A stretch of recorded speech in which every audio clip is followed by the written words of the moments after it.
जो संसार आज जैसा है कल नहीं है, कल जैसा है परसों नहीं है, ये अश्वत्थमेनम। लेकिन है बड़ी विचित्र बात, परिवर्तनशील होने पर भी बहुत ही बलवान है। नहीं तो आप विचार करिए, जब आप पूजा करने बैठते हैं, मुझे आप जितने लोग आए हैं उनको छोड़कर ये बात मैं कह रहा हूं कि जब पूजा करने बैठते हैं तो सच विचारिए कि आपका इष्ट देव तुरंत मन में आ जाता है क्या? शायद आता हो तो बड़े अच्छे भाग्यशाली।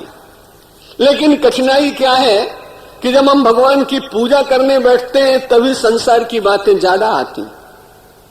जब संसार में रहते हैं तब संसार उतना नहीं आता है, लेकिन जब ध्यान करने बैठते हैं तो संसार आता है। एक व्यक्ति को मैंने कहा था ध्यान किया करो, उसने प्रारंभ किया। दूसरे दिन उसने बहुत मुझे धन्यवाद दिया। मैंने कहा ध्यान प्रारंभ कर दिया। उसने कहा आपकी आज्ञा टाल नहीं सकता था। मैंने कहा कुछ लाभ हुआ? कहा 3 साल पहले एक आदमी से पैसा लेना बाकी था, ध्यान करने बैठा तो याद आ गया। अब आप विचार करिए, अश्वत्थमेनम सुविरूढ़ मूलम।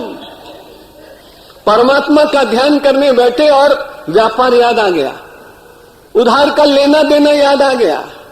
इसलिए भगवान श्री कृष्ण ने कहा संसार है तो बड़ा परिवर्तनशील, लेकिन सुविरूढ़ मूलम, ये बड़ा, इसका मूल जो है वो बड़ा ही सुदृढ़ है।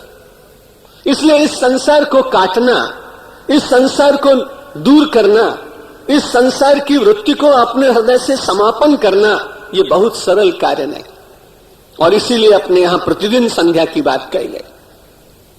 दादाजी अपने भक्तों को, शास्त्री जी जिनका अमृत महोत्सव पिछले वर्ष लोगों ने मनाया, लाखों लोगों ने, मुझे भी उसमें प्रवचन करने के लिए अंधेरी स्टेडियम में बुलाया गया था। आठवले शास्त्री जी सबको कहते हैं संध्या करो। ये संध्या की बात इसीलिए तो है क्योंकि ये संसार इतना सुदृढ़ है कि इसको काट पाना, इसको मिटा पाना, इसको समाप्त करना बहुत सरल नहीं। इसलिए वेद ने बहुत पहले कहा अहरह संध्याम उपासित। प्रत्येक व्यक्ति को प्रतिदिन संध्या करनी चाहिए। उस संध्या में एक सबसे बड़ा लाभ यह होता है कि हमें बार बार भगवान का स्मरण होता है, प्रकृति का स्मरण होता है, सूर्य का स्मरण होता है। 2 वस्तुओं की जानकारी होती है कि जो उदित होता है उसे अस्ताचल में भी जाना पड़ता है।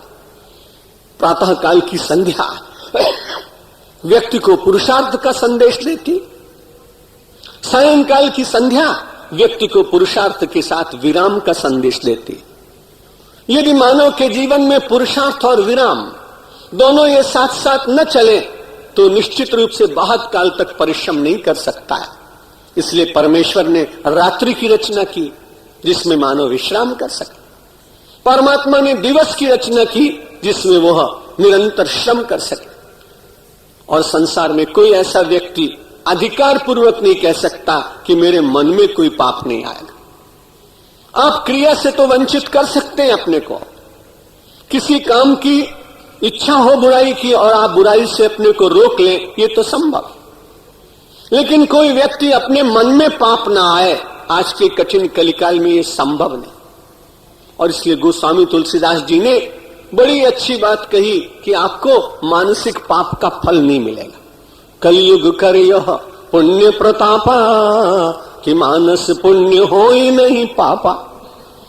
यदि मन से आपने पुण्य किया तब तो उसका फल मिलेगा, लेकिन यदि मन से पाप हो गया तो भगवान की कितनी करुणा कलयुग के जीव के ऊपर कि उन्होंने कहा मानसिक पाप का तुम्हें फल नहीं मिलेगा।